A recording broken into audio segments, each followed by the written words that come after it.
তথাপিও ভাঙড়ের বেটিদের ইজ্জত বাঁচাবার জন্য এখানে একটা হসপিটাল হলো না, ভাঙড়ের মেয়েদের চিকিৎসার জন্য এখানে একটা হসপিটাল হলো না, ভাঙড়ের মায়েদের চিকিৎসার জন্য এখানে একটা হসপিটাল হলো না। যদি আমার হসপিটাল একটা হচ্ছিল সেটাকে এই টিএমসি চলেরা বিক্রি করে দিয়ে টাকা লুটে ফুটে খাচ্ছে।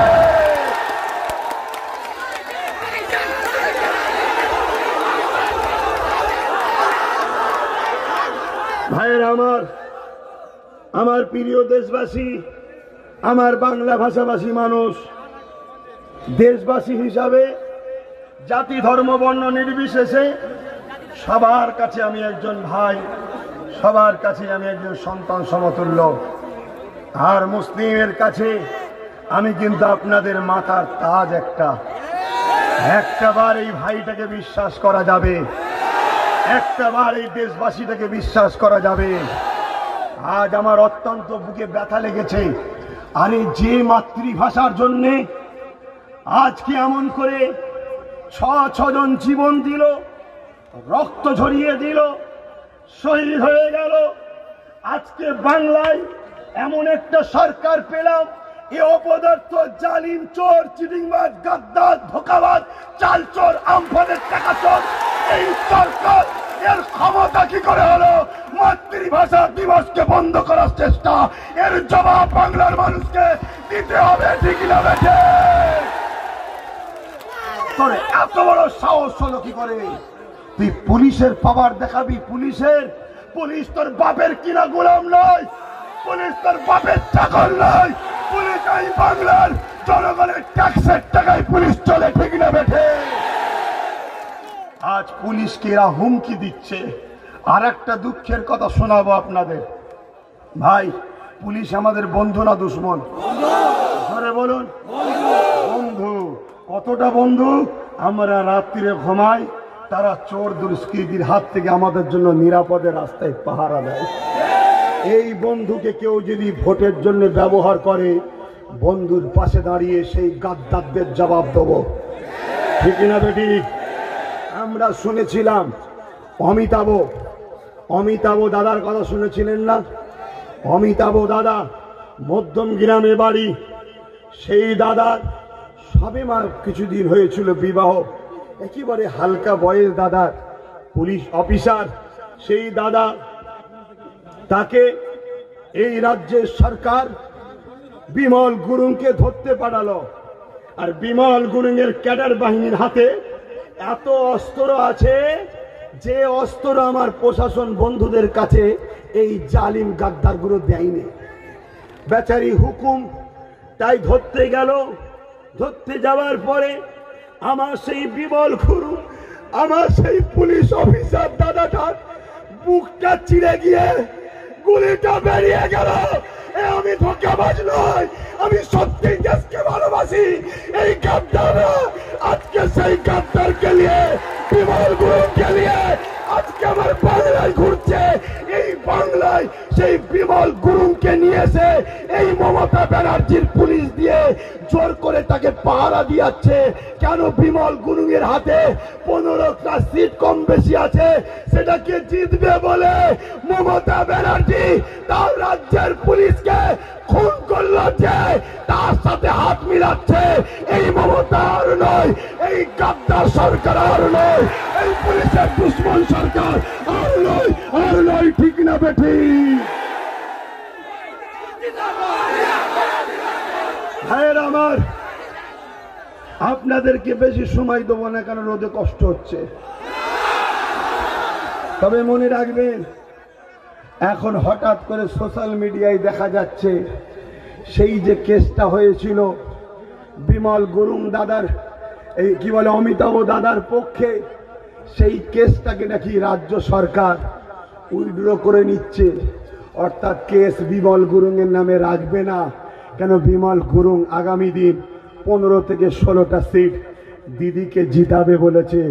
যারা পুলিশকে খুন করিয়ে গদি দখল করতে চায়, তারা তোমার আমার মতো আম মানুষকে মেরে দিয়ে গদির সিংহাসনে যাওয়ার স্বপ্ন আছে না নাই? তাই তো এরা বারবার বলছে খেলা হবে। কথা বুঝে আসছে না? কিন্তু আমরা খেলোয়াড় অনেক দিন আর নয়, আমরা আর খেলা হবার পক্ষে নয়, আমরা আম্পায়ার রেফারি হব। ভুল দেখবো লাল কার্ড দেখিয়ে গ্যালারির বাইরে ফেলে দেব। আমরা খেলা নয় চাকরি চাই, খেলা নয় কর্ম চাই, খেলা নয় অধিকার চাই, খেলা নয় শিক্ষা চাই, খেলা নয় গণতান্ত্রিক দেশে গণতান্ত্রিক অধিকার চাই, খেলা নয় প্রকৃত স্বাধীনতা চাই, খেলা নয় পুলিশদের বুলেট প্রুফ জ্যাকেট চাই, খেলা নয় পুলিশদের 50-60 দিনের ছুটি চাই, খেলা নয় পুলিশদের ঘরে নিজ জেলাতে ডিউটি চাই, খেলা নয় প্রত্যেকটা বাড়িতে একটা করে হলেও চাকরি চাই, খেলা নয় প্রত্যেকটা বাড়িতে রাত্রিরে যেন না খেয়ে কেউ সময় প্রত্যেকের পেটে খাবারের ব্যবস্থা চাই, খেলা নয় আমার বাংলায় শিল্প কল কারখানা চাই। যার দিতে পারবে না, অনেক খেলেছিস মা বোনেদের ইজ্জত নিয়ে, অনেক খেলেছিস যুবকদের খুন নিয়ে, অনেক খেলেছিস বাপকে এতিম করে, বাচ্চাকে এতিম করে, স্ত্রীকে বিধবা করে। আর খেলতে দেবে না, হকি ব্যাট নিয়ে গ্যালারির বাইরে মারবো এবারে। ঠিক না বেঠি? ভালো স্লোগান একটা তুলেছে, শুধুমাত্র ইয়ং ছেলেদের ঘরে খেপাবার জন্য। শুনে রেখে দাও যুবকরা, মস্তিতে আর নেচো না।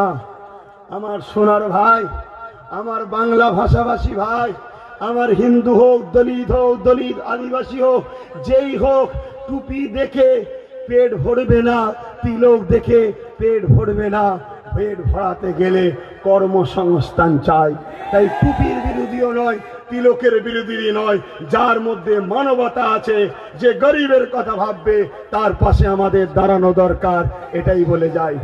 তো ভাইয়েরা আমার, আজ মনে রাখবেন, এই বাংলার বুকে আজকে দীর্ঘ কয়েক বছর ধরে এই আন্তর্জাতিক মাতৃভাষা দিবস করে আসছি।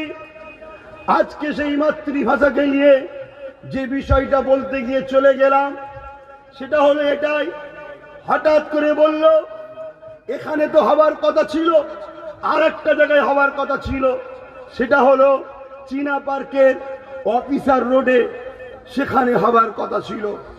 বলেছিল হবে হবে, হঠাৎ করে দেখে বলল দুদিন আগে হবে না, হাইকোর্ট করা হলো, হাইকোর্ট সোমবারে ডেট দিয়েছে।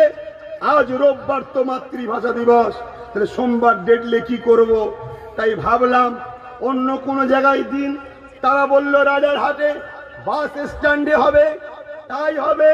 আবার ডেকে বলছে ওখানে 2টো থেকে হবে না, সকাল 10টা থেকে করতে হবে। আমি বললাম তাই হবে, সকাল 10টা কেন? আপনি সকাল 6টাতে দেন, ওতেই সব রাস্তা বন্ধ হয়ে যাবে। আপনি যখনই দেবেন তখনই হবে। দ্বিতীয় নম্বর, ওখান থেকে আবার হ্যারাসমেন্ট করে বলা হলো সিটি সেন্টারের উল্টো দিকের মাঠে। আমি বললাম তাই হবে। আবার আমাকে ফোন করা হচ্ছে, আমার ছেলেরা বলছে ওখানে নয়, এমন করে এই বালিগুড়ি বলে একটা জায়গা আছে, ওখানে হবে। আমি তাই হবে, যখন বলবে তখন হবে। ওই এলাকার ওসি সাহেব তিনি দাঁড়িয়ে থেকে ওই জায়গাতে দেখিয়ে দিল, আপনার যতক্ষণ মন যাবে সকাল থেকে নিয়ে 5টা পর্যন্ত প্রোগ্রাম করুন।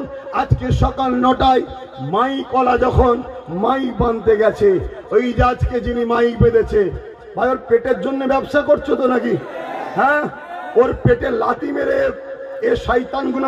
Banabithi picnic spot and resort শহরের কোলাহল ও ব্যস্ততার ঘেরাটোপ থেকে নিজেকে মুক্ত করতে চলে আসুন বনবিথী পিকনিক স্পট অ্যান্ড রিসর্টে।